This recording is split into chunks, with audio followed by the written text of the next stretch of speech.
Olá, e o mês está falando de uma série de condicionamento físico. Dentro da melhora do condicionamento físico, estamos falando de exercícios de musculação, exercícios de treinamento resistido. No programa passado, falamos de treinamento para indivíduos experientes, já tinham um alto nível aí de experiência dentro desse tipo de treinamento. E hoje, quem vai estar presente aí no nosso programa é o professor Roger Alves, e nós vamos falar sobre um método de treinamento dentro do treinamento resistido, que seria o treinamento de pirâmide, o método de pirâmide. Roger, explica aí para quem está em casa, o que seria esse tipo de treinamento? Bom, o método de pirâmide é mais um dos muitos métodos que surgiram na musculação, com uma forma de você ultrapassar a fadiga muscular, de você conseguir ir além da fadiga muscular. Uma vez que o iniciante ele começou a treinar, ele vai buscar primeiramente a capacidade de coordenação motora, de adquirir experiência no movimento, posteriormente um aumento progressivo da carga e depois chegar até a falha muscular, com uma forma de evolução no treinamento. Depois vão vir métodos diferentes para que você consiga ultrapassar essa fadiga muscular, levando seu músculo a um estado de cansaço maior, com um número de microlesões ainda maior. E o método de pirâmide talvez seja um dos primeiros que surgiu. É um dos métodos que tem mais estudos falando sobre ele e comprova a sua eficácia. E nada mais consiste do que você, no caso da pirâmide crescente, você fazer aumentos progressivos de carga a cada série. Então você começa, por exemplo, no exercício de perna, que a gente vai demonstrar logo mais com o professor Wilson. No agachamento, com 10 de cada lado. Na segunda série, 20. Na terceira série, 30. Numa possível quarta série, 40 e assim por diante, fazendo uma evolução constante da carga. É interessante lembrar que o método pirâmide tem intervalo entre as séries. Algumas pessoas fazem 100. É uma variação do método, mas o método tradicional tem intervalo. Eu faço o X de repetições, com a carga X, depois eu dou um intervalo. Lembrando que na proporção que o peso sobe, as repetições diminuem.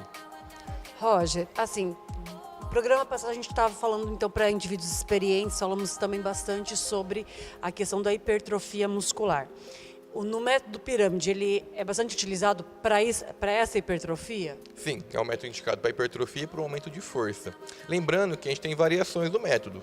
Tem o método pirâmide crescente, que é o tradicional, que todo mundo conhece, em que você faz o aumento da carga e a diminuição parcial das repetições, né? Proporcional, e tem o método decrescente, em que eu faço a redução da carga e o aumento das repetições, fazendo o inverso do primeiro método. Ambos servem para aumento de força e hipertrofia. É um método bastante interessante e é motivador para o indivíduo que faz? Sim, porque você tem um estímulo do aumento da carga muitas vezes, né? O que leva a talvez trabalhar com o ego, a questão da vaidade, você vê o peso aumentando. É indicado que você tenha um parceiro de treino para te acompanhar, para que nas séries mais pesadas você não corra o risco de o peso cair sobre você e você não venha se machucar. Então é importante um personal, um companheiro de treino, algum instrutor para te orientar nesse método. Ainda mais pessoas que estão iniciando agora esse tipo de treinamento, estão saindo do intermediário e chegando no avançado. Tá, então o método pirâmide seria interessante mais para indivíduos aí do intermediário a avançado. Lembrando que no programa passado nós falamos o que vem a ser essa diferenciação entre do indivíduo do intermediário para avançado. Então, principalmente seria o volume de treinamento aí e os anos de experiência dentro desse tipo de treino.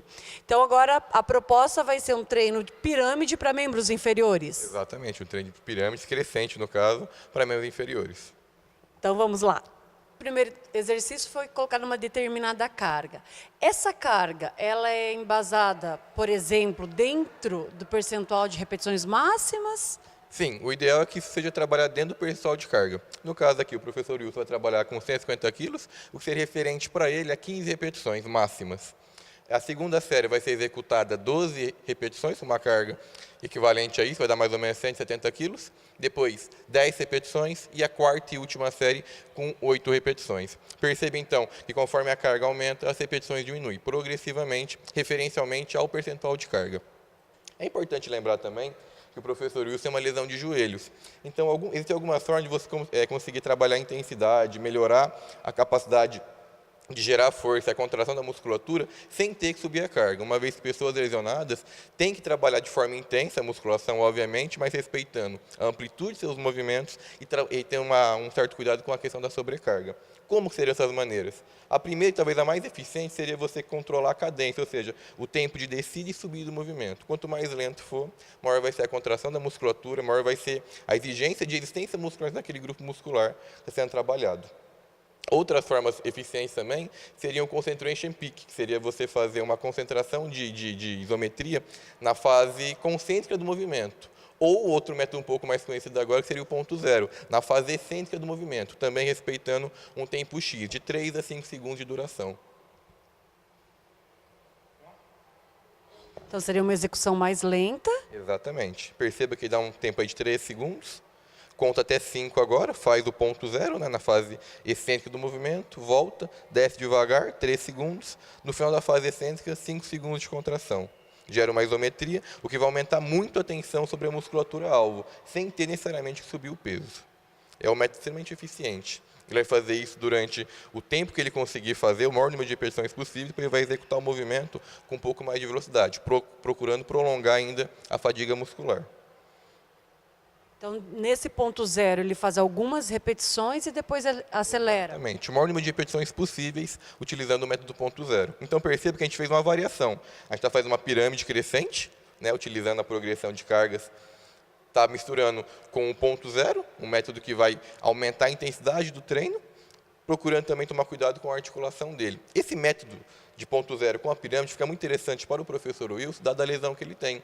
Uma vez que é interessante para pessoas que têm a lesão de joelho, fazer uma progressão de carga, começar da mais leve para mais pesada. Você consegue aquecer a articulação, a musculatura, sem correr o risco de lesão tão eminente quanto se você começasse com uma carga muito alta.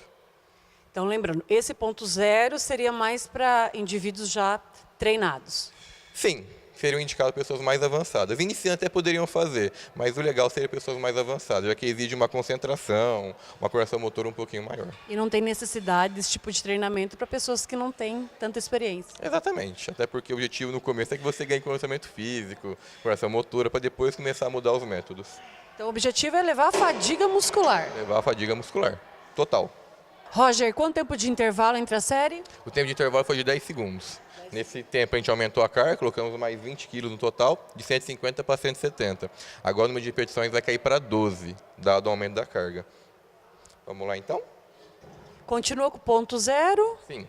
Ele vai continuar com o ponto zero, ou seja, aquela isometria ao final da fase excêntrica do movimento, para aumentar a intensidade do treino sem ter que aumentar a carga. Uma vez que se fosse fazer sem o método ponto zero, essa carga seria muito maior, o que poderia prejudicar a articulação do joelho dele. Terceira série agora, a carga foi aumentada mais 20 kg de cada lado, então indo para 190 kg, caindo para 10 repetições.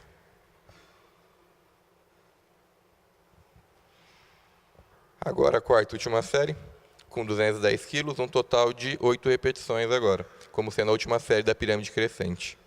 Wilson, dentro desse método da pirâmide, o que você sente mais em termos de dificuldade?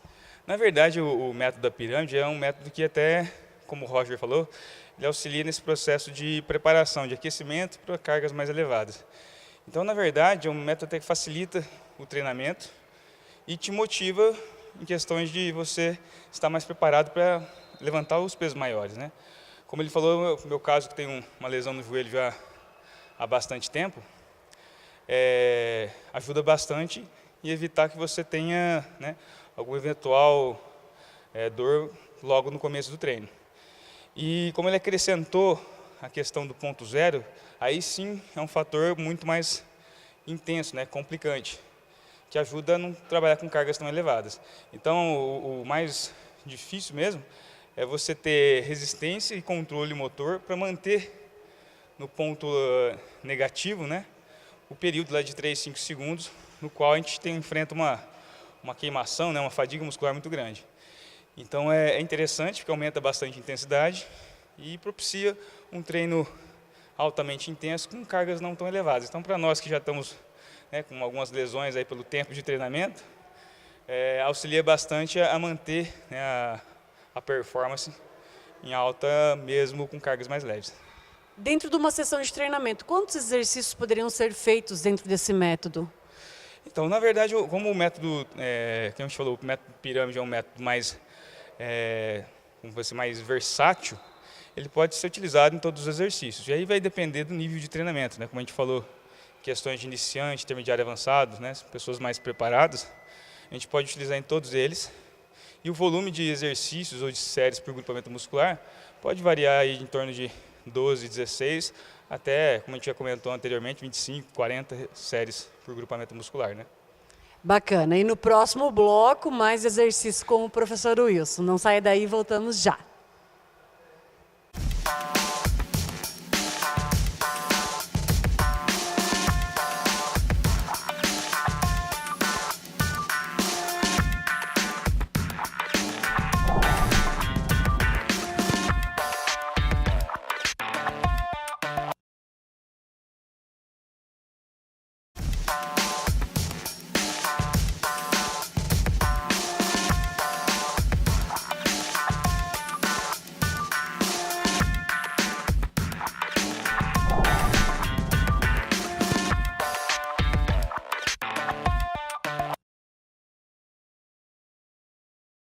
No bloco anterior, falamos um pouco da pirâmide crescente e a proposta agora vai ser a decrescente. Exatamente, seria o método inverso da pirâmide crescente. Então, o professor Luiz vai começar com uma carga maior, que seria a carga máxima que ele executaria na porcentagem de carga, no caso 40 de cada lado, para 8 repetições máximas.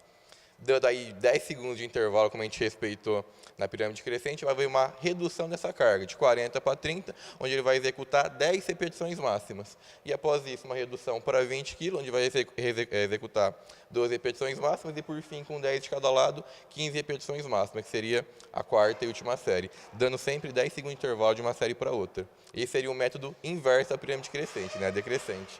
Esse método ele é interessante porque você já começa com uma carga maior, então você tem toda a tua força, toda a tua energia para executar pesos maiores. Já na pirâmide crescente, você chega na última série já com um pouco mais exausto, um pouco mais fadigado. A desvantagem desse método é que você começar com uma carga maior, sem ter aquele aquecimento gradativo que a pirâmide crescente proporciona, você está mais sujeito a lesões.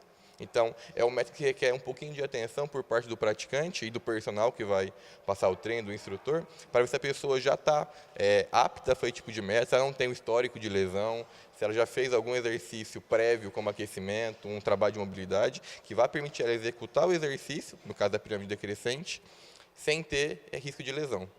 Dentro de um programa de treinamento, eu poderia começar com um método, após quanto tempo eu passaria para o outro? Olha, o macrociclo aí, o mesociclo, pode durar até 8 semanas, né, segundo a literatura. Então, você poderia respeitar esse tempo e posteriormente usar outro. Não é o mais indicado, mas é válido. Você também pode, dentro do mesmo treinamento, mesclar as duas formas de treinamento. Também é válido. Depende da proposta que você tem para o seu aluno. Eu poderia usar crescente quanto decrescente na mesma sessão. Exatamente, o que a gente chama de pirâmide truncada. Você vai subir a carga e depois descer. Isso também é uma outra variação da pirâmide, que torna o treino ainda mais intenso. Então, eu faria uma pirâmide crescente, subindo a carga progressivamente. Quando eu chegasse no pico de carga, eu começaria decrescente, voltando ao peso inicial. O que torna o treino muito mais intenso. Então, aí são as variações dentro de um mesmo método, principalmente para indivíduos aí mais treinados. Exatamente. Já exige um pouco mais de coordenação motora, força e resistência por parte do indivíduo. Vamos lá, Wilson.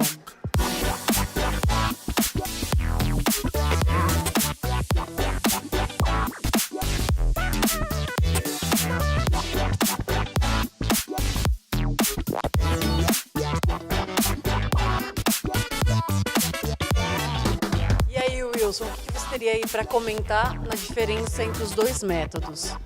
Dessa forma, a gente começa com um peso muito mais elevado. O interessante é que a gente tem energia e tem muito mais condições de controle, principalmente em exercícios que requerem uma postura mais adequada, né? Ao contrário do leg press, que a gente tem uma condição estabilizada. Então, é interessante para determinados exercícios, sim, para a gente conseguir trabalhar com cargas mais elevadas, só que com controle motor ainda muito bom. Eu ainda estou ofegante, mas é que a diferença também se encontra no fato desse método, você trabalhar com os volumes maiores no final, o que determina também uma fadiga aparentemente superior até ao método anterior. Então traz muita intensidade para o treino.